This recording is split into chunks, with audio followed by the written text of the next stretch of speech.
Nós vamos dar início ao nosso estudo de Mateus, capítulo 5. E nós vamos estudar devagarzinho o Sermão da Montanha.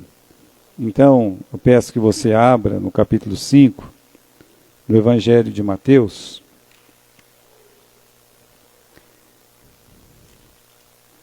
Esse sermão, ele é considerado o maior de todos os sermões, né? Porque o maior é que fez ele, né? Jesus Cristo é o grande Deus, é o maior. Então, uma mensagem, um sermão feito pelo próprio Deus. Maior no sentido que o nosso Senhor, ele gasta 3 capítulos, o capítulo 5, o capítulo 6 e o capítulo 7. São 3 capítulos para proferir esse sermão. Então ele é maior em extensão também. Maior porque abrange um número de assuntos maior do que qualquer outro sermão que nós temos na palavra de Deus. Abrange muitos assuntos maravilhosos. E nós vamos devagar, nós não temos pressa, né? Eu pretendo começar, nem sei se é eu que vou terminar, né? Podemos ser galardoados aí e aqui esse sermão ser interrompido pelo meio do caminho. Mas vamos ler aqui, tá? Capítulo 5. Hoje nós vamos ler do versículo 1 até o versículo 3. E Jesus, vendo a multidão, ele subiu a um monte, por isso que é sermão do monte, porque Jesus, ele subiu no monte para fazer esse sermão.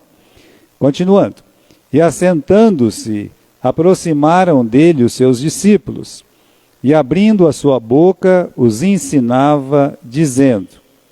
Então, qual é o objetivo desse sermão? É ensinar. Aliás, todo sermão tem esse objetivo de ensinar. Ah, mas e o sermão evangelístico? O objetivo é ensinar o caminho da salvação. Se for um sermão, meus irmãos, para chamar a atenção, também é para ensinar as coisas espirituais para a igreja. E aqui tem uma mistura, como eu disse, de todos os assuntos. O desejo de Jesus é ensinar. Ele quer ensinar os seus discípulos. E ele vai ensinar, né? E a primeira coisa que ele ensina é as boas aventuranças, que estão aqui no versículo 3 até o versículo 10. Agora, meus irmãos, nós vamos ler um por um. As bem-aventuranças, cada bem-aventurança vai ser uma mensagem nossa, se a Deus assim permitir. E a primeira coisa que Jesus diz, está escrito no versículo 3, é que bem-aventurados os pobres de espírito, porque deles é o reino de Deus. Então hoje nós vamos falar sobre esse versículo. Bem-aventurados os pobres de espírito, porque deles é o reino de Deus. Vamos tentar responder uma pergunta só, né? Como é que é uma pessoa pobre de espírito? Então vamos por parte, né? O que significa a palavra bem-aventurado? Significa feliz. Então Jesus está dizendo aqui, olha, feliz.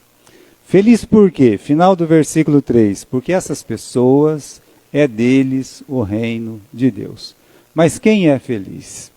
Então a primeira personagem que aparece no Sermão da Montanha é o pobre de espírito. Então Jesus está dizendo, felizes os pobres de espírito, porque deles é o reino de Deus. E a gente pode imaginar que talvez ele está dizendo assim, felizes são os pobres. Você vai ver que não é isso que o texto está dizendo. O simples fato de uma pessoa ser pobre não faz dela uma pessoa feliz, quanto mais ainda ela pertencer para o reino de Deus. Às vezes, a maioria das pessoas pobres, elas sofrem muito. E quanto mais pobre é uma pessoa, mais sofrimento tem essa pessoa. O que Jesus está dizendo aqui é que os pobres de espírito são felizes. mas não se refere aos pobres financeiramente. Os pobres não estão mais perto do céu do que os ricos, e não estão mais longe do inferno que os ricos também, porque a salvação do pobre e do rico é a mesma para os dois. É a palavra de Deus em Cristo Jesus, é a pessoa de Cristo. Então, tanto para o pobre quanto para o rico, não tem um caminho diferente um do outro. O rico, para ir para o céu, tem que entregar a sua vida para Jesus. O pobre, para ir para o céu, ele também tem que entregar a sua vida para Jesus. Mas uma coisa é certa, né? Paulo diz que os pobres estão em vantagem. Por que que os pobres estão em vantagem? E aí eu convido você para abrir a Bíblia comigo no livro de 1 Coríntios, capítulo 1 e versículo 26. Aí está, não é aquela vantagem, né? Mas não deixa de ser uma vantagem, segundo Paulo está ensinando aqui. Ele diz assim: irmãos, né?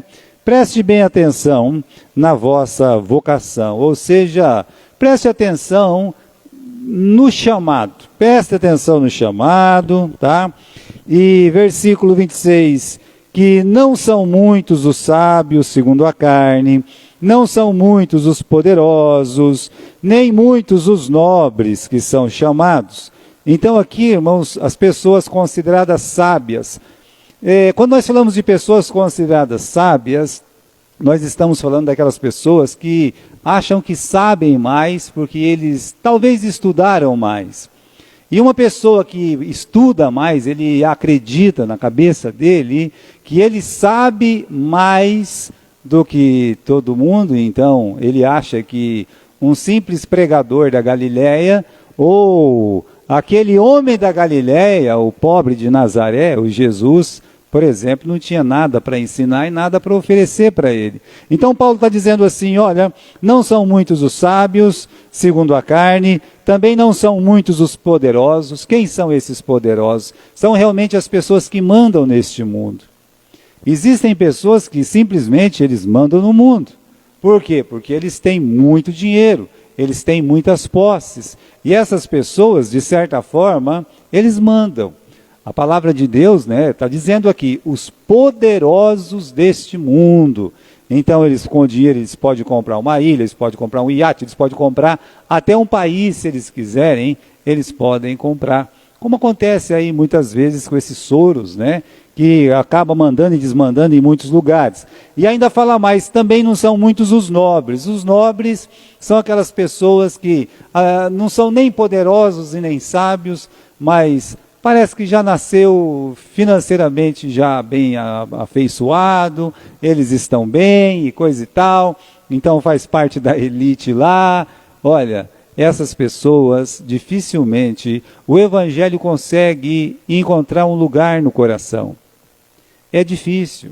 Os sábios porque acham que sabe demais e não quer saber que uma Bíblia, por exemplo, tem alguma coisa para ensinar para eles.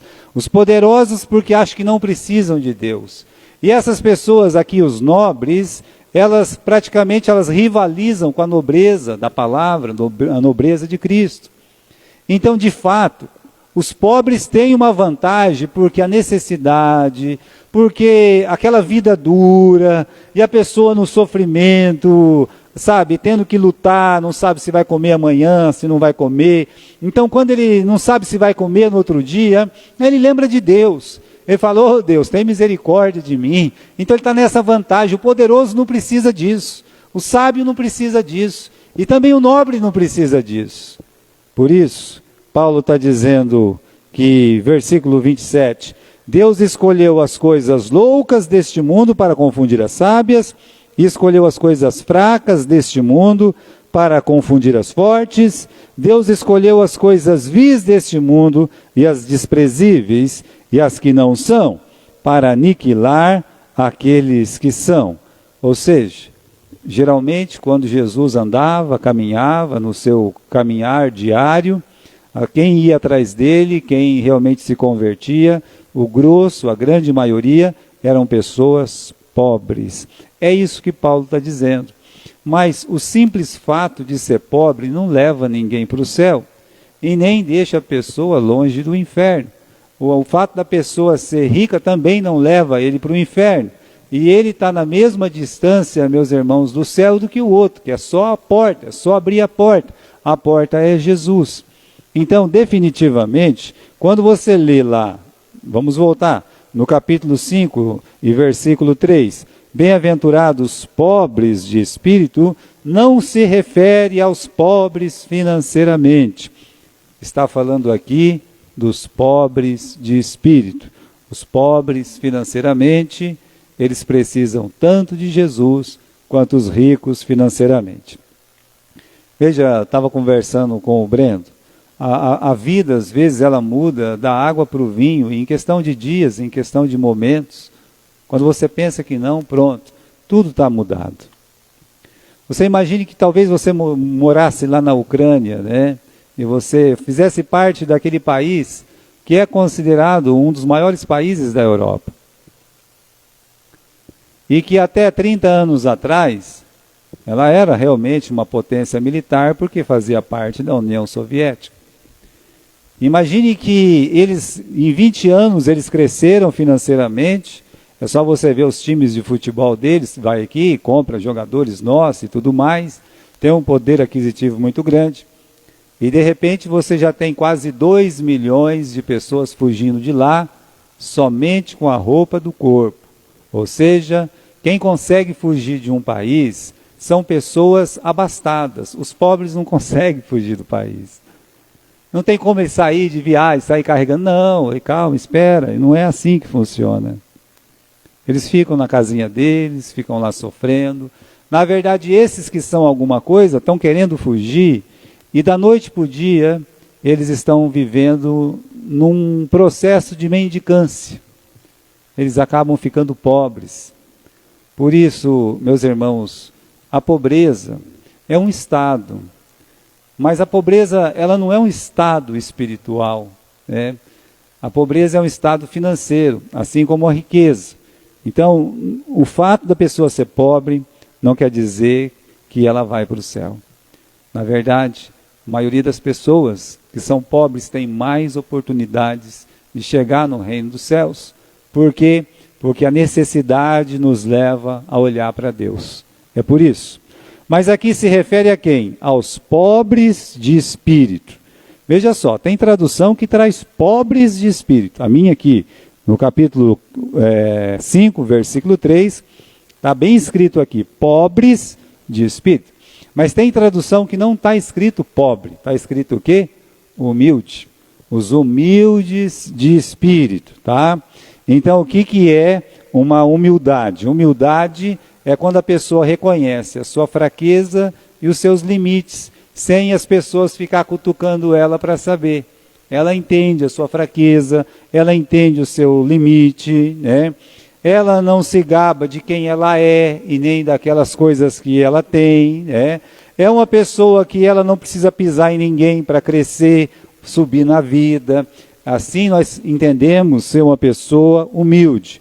Portanto, aqui é um humilde, é um pobre de espírito. É sobre esse que nós vamos falar.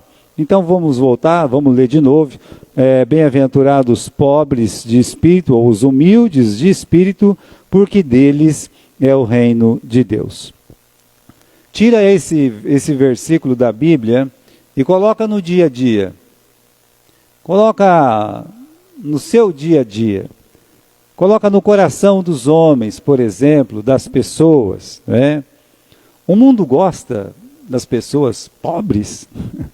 Nem de pobre eles gostam. Nós somos pobres, irmãos. Você é pobre, nós somos pobres. Mas acredite, tem pessoas muito mais pobres do que nós. Então, nesse sentido, nós somos ricos.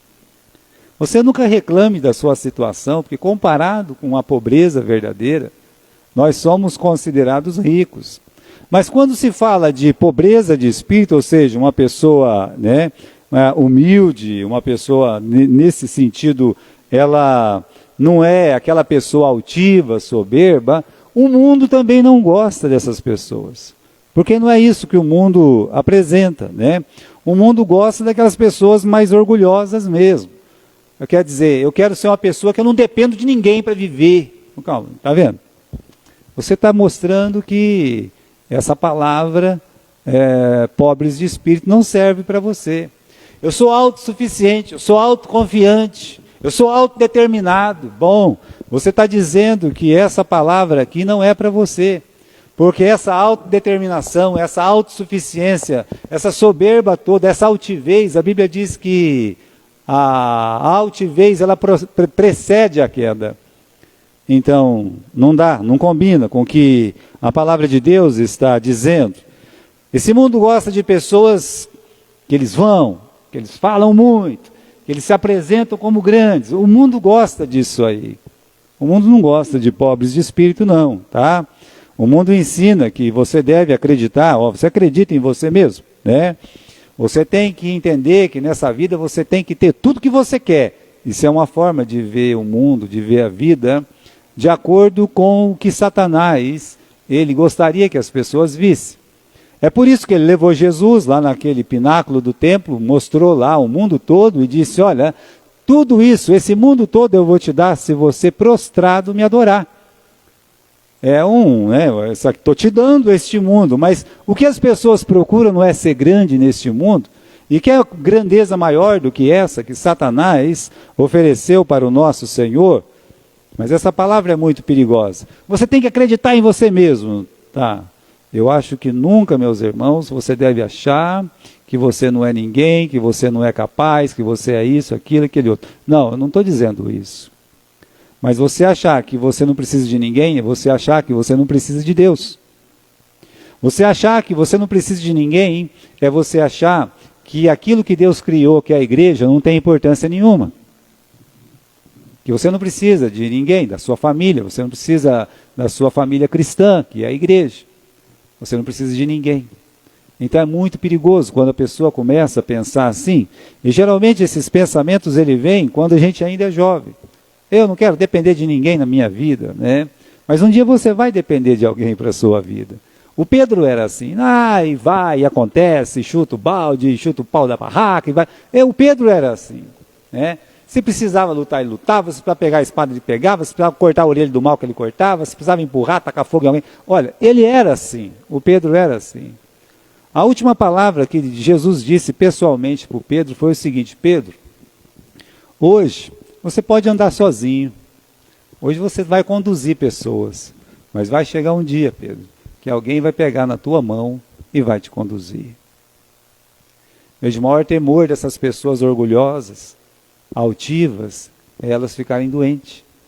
Porque se elas ficarem doentes, o que vai acontecer? Essa pessoa, ela vai depender de outra pessoa.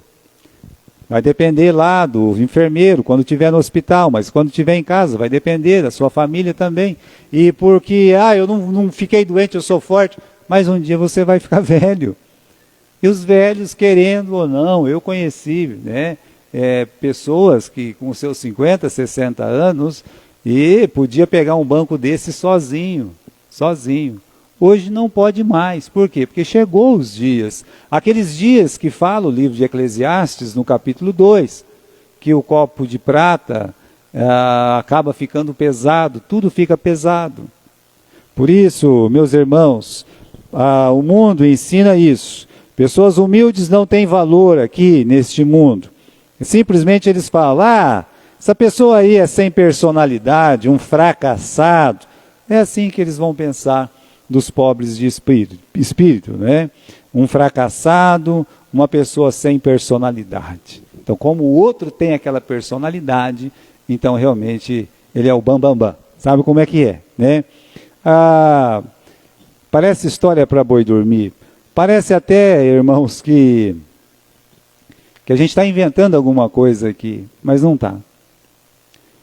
Abre a rede social, qualquer delas. A pessoa da minha idade, às vezes ela fica no Facebook. Geralmente, pouquíssimas vezes vai entrar em outros, né? Mas aí tem o Instagram, tem mais umas outras coisas. Eu nem sei tanta coisa que tem hoje, né? E o que eu vejo no meu, né, que ainda é aquela que a gente mais usa, a gente vê o quê? A gente não vê humildade nas fotos. Ninguém tira uma foto que ela está feia, tá? E coloca lá na internet. Uma coisa que eu acho engraçado é quando uma pessoa está fazendo aniversário. Por exemplo, o Breno fez aniversário essa semana, né? E aí, vamos dizer que eu estou ali na idade do Breno, não sou mais, mas é meu amigo, né? E eu tenho que escolher uma foto para colocar junto com o Breno, porque ele tem que, né? É aniversário, meu amigo, então eu tenho que colocar. Mas eu não estou preocupado se ele está bonito, você está entendendo? Se ele tiver com o olho fechado, com o dente para o lado, meio capenga, é problema dele. Eu tenho que estar bem. A foto que eu postar, eu tenho que estar bem. Mas o aniversariante é ele. É paciência, né? É problema dele. Ninguém mandou ele ficar com a cabeça torta quando todo mundo estava tirando foto. Vocês entendem? Olha, a maioria das fotos que você vê na rede social não passa de fake. E eu digo de novo, não passa de fake. A pessoa está toda bonita, toda linda, toda maravilhosa, e não é aquela pessoa que você conhece, que você vê todo dia, que você conversa. Você sabe que não é aquela... Mas também você, quando coloca a foto lá, você sabe que aquilo lá não é você. Sabe por quê, irmãos? Porque nós não somos humildes. Essa aqui é a verdade. Então, a própria rede social está denunciando, olha, você não é humilde, né? Você vai mostrar uma foto, nunca é uma foto, sempre é uma foto assim de vitória. Ou senão, que a pessoa quer ser vítima, sabe? Tipo, aconteceu alguma coisa lá e posta aquela foto de choro, para o outro ver, o outro nunca vai ver aquela foto, né? Mas ele quer que uma pessoa só vê aquela foto para dizer, olha como a pessoa está triste, como a judiação, coitadinha. Não deixe de ser fake também. Então, isso mostra orgulho, altivez, isso mostra soberba, né? Isso mostra que você quer mostrar para todas as pessoas que você é essa pessoa, é essa personalidade. Você, por exemplo, não vê muita humildade nas frases. É uma mais absurda do que a outra, né? Eu falei assim, eu tenho que consultar, né? Aí eu peguei algumas pessoinhas, né? Eu falei assim, essa aqui eu sei que só publica bobagem, né? Mas tá lá, né? Vista de você mesmo e brilhe. Isso é boa, né? Vista-se de você mesmo e brilhe, né? Tá bom. Amar quem eu sou é meu superpoder. Puxa vida, hein? Paulo disse, miserável homem que sou. Essa pessoa aqui, o superpoder dela é ela, né? Eu estava enxergando tudo de baixo, daqui de cima que é bom, né? Você está vendo? Consegue ver? Isso aí, meus irmãos, mostra como é o mundo. Eu estou falando de pessoas que têm 13, 14, 15, 16 anos. Imagine quando chegar nos 50, que nem eu, né? Se com 12, 13 já vista de si você mesmo, você vai brilhar, imagine quando tiver 50, já virou, meus irmãos, no mínimo, né? É uma constelação aí, tá? Se agora é um vagalume que brilha dali aqui, imagine quando tiver 50 anos. Elas sempre querem mostrar, sou forte, sou poderoso, né? Sabe por quê? Não é porque elas acham que vem delas isso, é porque é a única coisa que o mundo aceita. O mundo aceita isso. Quanto que vale a propaganda nas costas do Neymar? Aí as mulheres estavam reclamando, eles não pagam a gente que nem o Neymar, né? E aí, quanto que vale uma propaganda nas costas da Marta? Para dizer que eu assisti um jogo da Marta na minha vida é muito, né? Para vocês verem que o mundo é assim, sabe? O mundo é altivo, o mundo ele é soberbo, ele não vai mudar. O mundo, essa frase, o mundo não gosta dessa frase. Bem-aventurados os pobres de espírito, o mundo não gosta dessa frase. Eles não querem essa frase. Humildade de espírito, para bem da verdade, não é aceito nem nas igrejas. A imagem que as igrejas têm que ter hoje é de fortaleza, de força, sabe, de poder. É por isso que eles assim tentam se apresentar e colocar na internet os seus melhores cultos e todo aquele movimento, aquela força para mostrar que eles são fortes. Então as igrejas não admitem que uma igreja pode ser igreja, ela simplesmente pregando a palavra de Deus.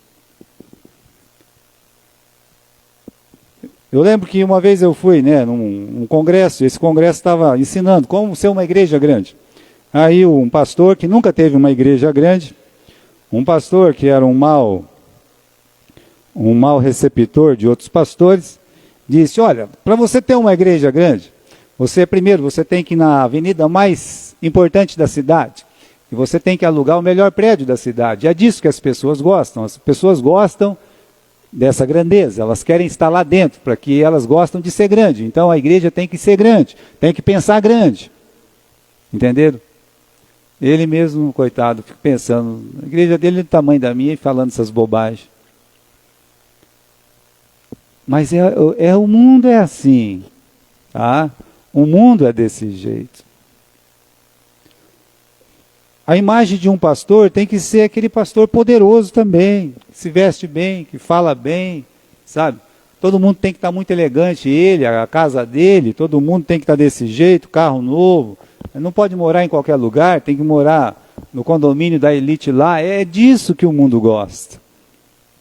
Então, essa palavra, humildes de espírito, não combina nem com a igreja. Seja a própria igreja, seja a imagem do pastor, seja a imagem dos membros.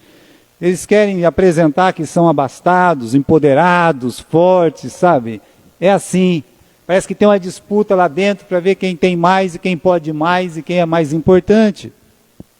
Isso vai na contramão do Sermão da Montanha. Seria por um acaso que Jesus colocou como primeiro lugar, a primeira bem-aventurança, pobres de espírito, porque aqui já quebra a perna de muita gente, já destrói muitos conceitos.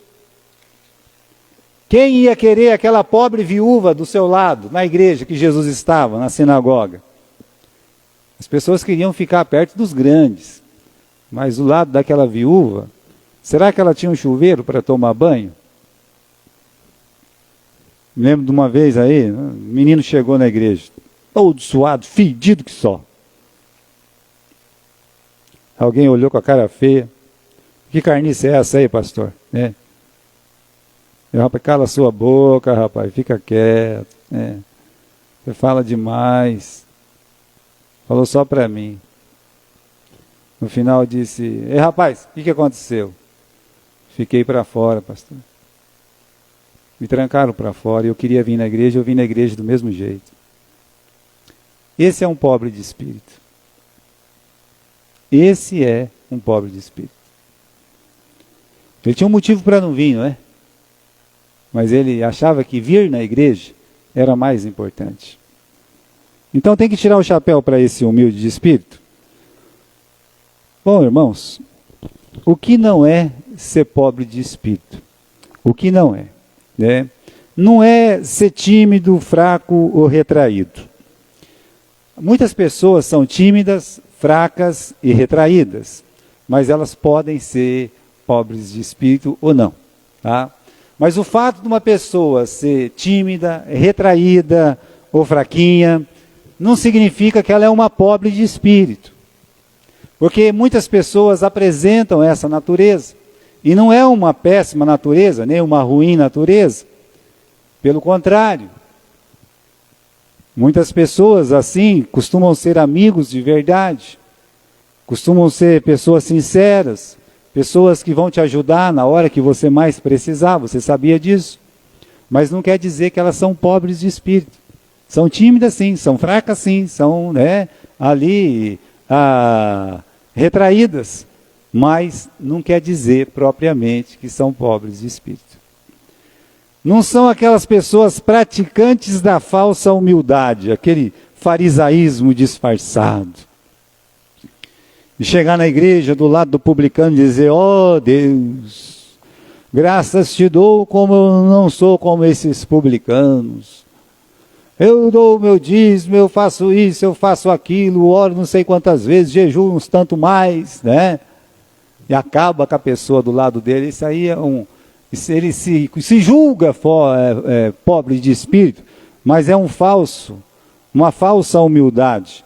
Na verdade, é um farisaísmo disfarçado de boa vontade, né? Das vestes de boa vontade. Você não precisa se vestir mal, você não precisa falar mole para impressionar ninguém e dizer que você é um pobre de espírito. Talvez a pessoa chegue e fale assim, talvez se eu falar mais manso, porque você sabe que tem aquelas pessoas das igrejas. Tem algumas igrejas que no seminário eles ensinam a pessoa a falar bem manso. Para apresentar aquele aspecto de humildade. Mas isso não é ser pobre de espírito. Tem homem que vai lá na frente da igreja dele, parece uma mulher falando, parece um efeminado. Mas isso não quer dizer nada, a não ser que ele está mudando a voz dele de masculino para feminino. Ele não deveria fazer isso. Ele acaba sendo, então, um praticante da falsa humildade. Não é matar a sua personalidade. Como assim, pastor? Tem gente que vira monge. A pessoa é tudo menos monge, mas ela vira monge. Tá? Ela vai lá e fica lá no mosteiro. É um preguiçoso, miserável, que não quer fazer nada na vida, fala, pai, mãe, eu vou virar monge, né? Aí vai para lá, coloca uma roupa, fica deitado o tempo todo, dormindo o tempo todo, engorda e tal, não sei o quê. Olha aqui, né? Isso aí é uma mudança de personalidade, não é isso. Ser pobre de espírito não é isso não, né? Sabe por quê, irmãos? Ninguém, agora isso é muito importante, ninguém nasce pobre de espírito. E aí? Então como é que faz? Está vendo só? Ninguém nasce pobre de espírito. A pessoa em Cristo, ela se torna um pobre de espírito. Mas isso não é uma coisa natural. Eu não nasci pobre de espírito, você não nasceu pobre de espírito. Se alguém está me ouvindo, não nasceu pobre de espírito. É uma qualidade espiritual, como qualquer uma das bem-aventuranças, qualquer uma delas, né? Eu acho que define bem, meus irmãos, o pobre de espírito. Vamos lá, no livro de Isaías, capítulo 57 e versículo 15. Isaías, capítulo 57 e versículo 15. Assim diz o alto e o sublime, que habita na eternidade, cujo nome é santo. No alto e lugar santo eu habito. Olha Deus dizendo, eu habito nas alturas, eu habito entre a santidade. Deus é santo, não podia ser diferente dele habitar nesse lugar. Mas ele diz o seguinte aqui no versículo 15. Mas eu também habito com o contrito e abatido de espírito, para vivificar o espírito dos abatidos, para vivificar o coração dos contritos. Esse coração contrito, esse coração abatido, ou seja, esse coração humilde, esse coração que está quebrantado, conforme outra tradução, Deus está dizendo aqui, eu vivifiquei, eu que dei vida nesse coração contrito. Ele não tinha um coração contrito, eu que dei um coração contrito para ele. Ele não tinha um coração que está ali quebrantado, um coração está aqui, né, abatido. Não, isso, meus irmãos, quando ele entregou a vida dele para Jesus, então o coração dele começou a ter essa inclinação, como ele está dizendo, eu vivifico, final do versículo 15, para vivificar o espírito dos abatidos, para vivificar o coração dos contritos. É o homem vendo Deus quem ele é, na sua glória. Mas é o homem vendo ele diante de Deus como ele é. Ou seja, Paulo disse, miserável homem que sou. Quem é que pode me livrar do corpo desta morte? O próprio Isaías, no capítulo 6, ele viu aquela visão maravilhosa, viu Deus na sua glória, viu o cantar dos anjos, santo, santo, santo, ele ouviu isso. Ele teve aquela visão, sabe, que homem nenhum até hoje teve uma visão daquela, porque Era uma visão muito grande, maravilhosa mesmo.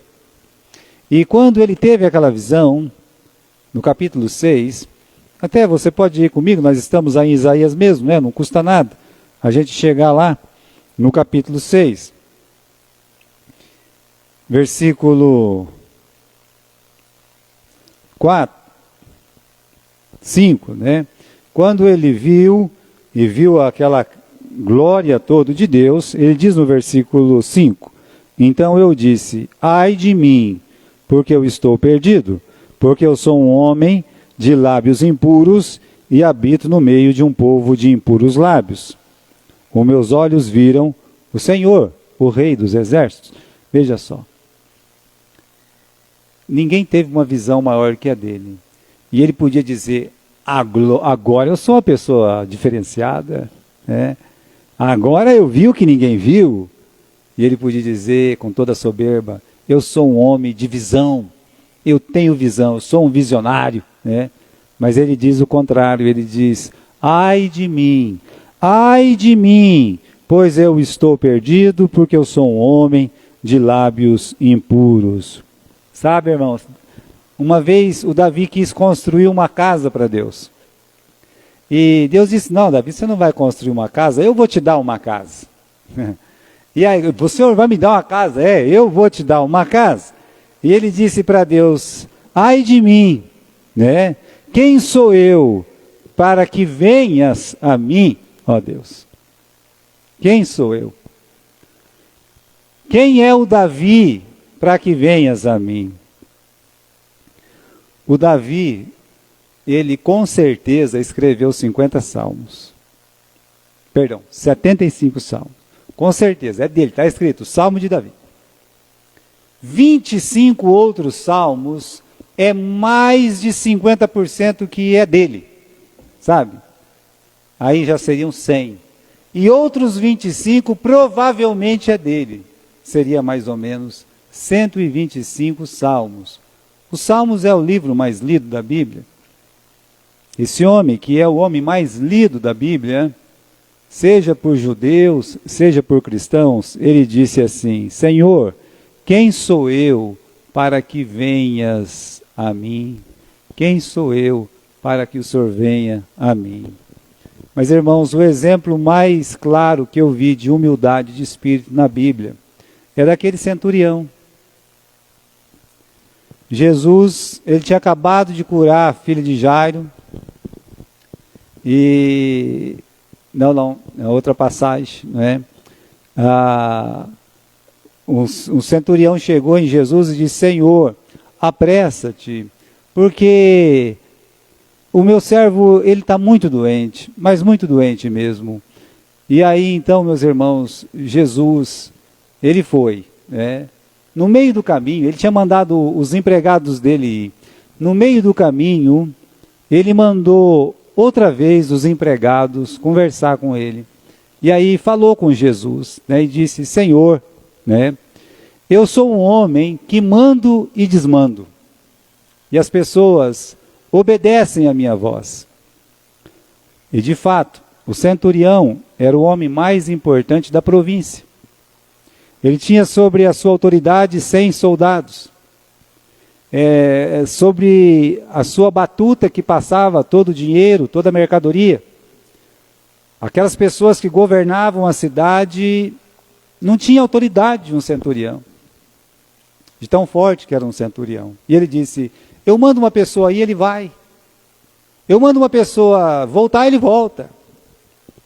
Senhor, basta uma palavra sua e o menino vai ser curado. Basta uma palavra sua e o menino vai ser curado. Ou seja, ele está dizendo assim, eu não sou digno, Senhor, eu não sou digno que o Senhor entre na minha casa. Ele disse isso. Eu não sou digno que o Senhor entre aqui na minha casa. Irmãos, isso aí não é falsa humildade. Aí ele coloca tudo que ele é, tudo que ele quer, que é a cura do menino, tudo que ele é, quer dizer, a grande autoridade, mas ele se sujeita a Jesus. Ele se submete a Cristo. E Jesus olha e fala: eu nunca vi uma fé tão grande quanto essa. Então, meus irmãos, esse é o exemplo mais claro de humilde de espírito. Eu só vou fazer um contraste. Você lembra do Naamã? Que ele chegou na casa lá do Eliseu, e o Eliseu nem saiu e disse para o empregado: fala para ele se lavar 7 vezes, mergulhar 7 vezes no Rio Jordão. Ele ficou indignado, ele disse: quem que ele está pensando que ele é? Né? Ele deveria ter saído, ele deveria ter vindo a mim, colocado a mão na minha cabeça, né? Eu sou o general. E aí é o empregado dele que diz: ô meu senhor, tenha paciência, meu pai. Ele pediu uma coisa simples, vai lá e faz. E aí Deus quebranta o espírito de Naamã e ele obedece. Irmãos, o pobre de espírito, o humilde de espírito, uma das qualidades dele é que ele realmente se quebranta diante da palavra de Deus, diante da ordem de Deus, diante da presença de Deus, diante da glória de Deus. É isso que faz uma pessoa ser pobre de espírito. Ele olha para a palavra de Deus e ele se quebranta.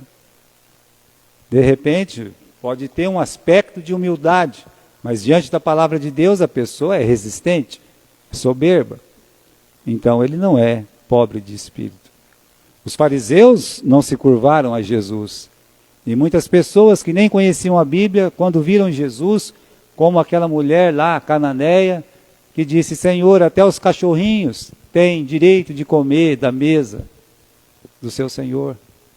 Veja o que ela se considerou ser diante de Deus.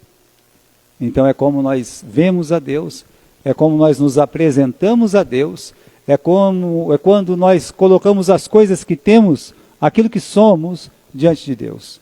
Isso faz a diferença. Esse é o exemplo de Jesus.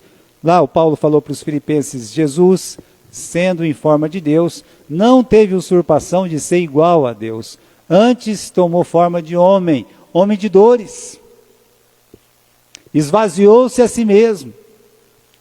Então é isso, é ser pobre de espírito, ser humilde de espírito, é esse esvaziamento de mim mesmo, da minha vontade, e dizer para Deus: Senhor, eis-me aqui. Que não faça a minha vontade, mas faça a tua vontade. Isso é ser pobre de espírito. Aquela pessoa guiada pelo espírito manso e humilde de Jesus em relação ao próprio Deus, ele sempre vai dizer que Cristo cresça e eu diminua cada vez mais. Quando é que você vê isso nas redes sociais? Pessoa escrever assim: eu sou feio, mas Deus me ama. Não, é difícil você ver uma coisa dessa aí. Deus me ama do jeito que eu sou?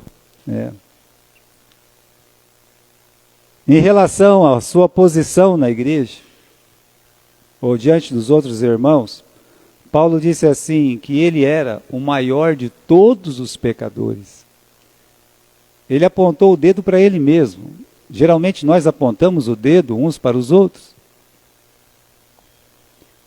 Em relação, meus irmãos, ao trabalho dentro da igreja. Lembra daquela parábola? Quando você for fazer, disse Jesus, e comparou com aquele servo que vai lá e arruma a mesa, põe a mesa e coisa e tal, faz tudo que o Senhor mandou, e depois ele cita uma frase. Qual a frase que ele cita? Somos servos inúteis. Isso é muito pesado, e nós não gostamos disso. Como eu posso ser um servo inútil? Eu quero no mínimo ser um servo útil, não um servo inútil, né? Você vai ser útil quando você tiver no seu coração que o que você está fazendo para Deus não é nada comparado ao que Deus ele faz por você. Que todo o nosso trabalho para Deus, que é isso perante aquilo que Deus faz por nós? Bem, quando alguma coisa que fazemos na igreja se torna pesado, é porque eu estou mais assim, crescido dentro da igreja. Que eu falo assim: isso não é para mim mais, né? Não, né? O que é então a mais para você? Em relação a pregar, o Paulo disse: ai de mim se eu não pregar a palavra. E ele, o grande pregador do Novo Testamento, disse: ai de mim se eu não pregar a palavra de Deus. São aspectos de um pobre, de um humilde, de espírito. Eu quero terminar rapidamente aqui no livro de Mateus, no capítulo 5, para a gente ver a última parte do versículo rapidamente. Mateus, capítulo 5 e versículo 3. Bem-aventurados pobres de espírito, porque deles é o reino dos céus. É o galardão para os pobres de espírito. Porque deles é o reino dos céus, ou o reino de Deus. Somente uma pessoa salva em Jesus, ela pode ser um pobre de espírito. Isso explica, deles é o reino de Deus, porque ele foi salvo em Cristo. O reino de Deus não é para as pessoas altivas. A altivez não tem lugar no reino de Deus. A soberba não tem lugar no reino de Deus. Mas os pobres de espírito são felizes, porque deles é o reino de Deus. Amém? Então, na próxima semana, nós vamos estar falando do versículo 4. Bem-aventurados os que choram. Tá? Então, se Deus permitir, estaremos aqui, né?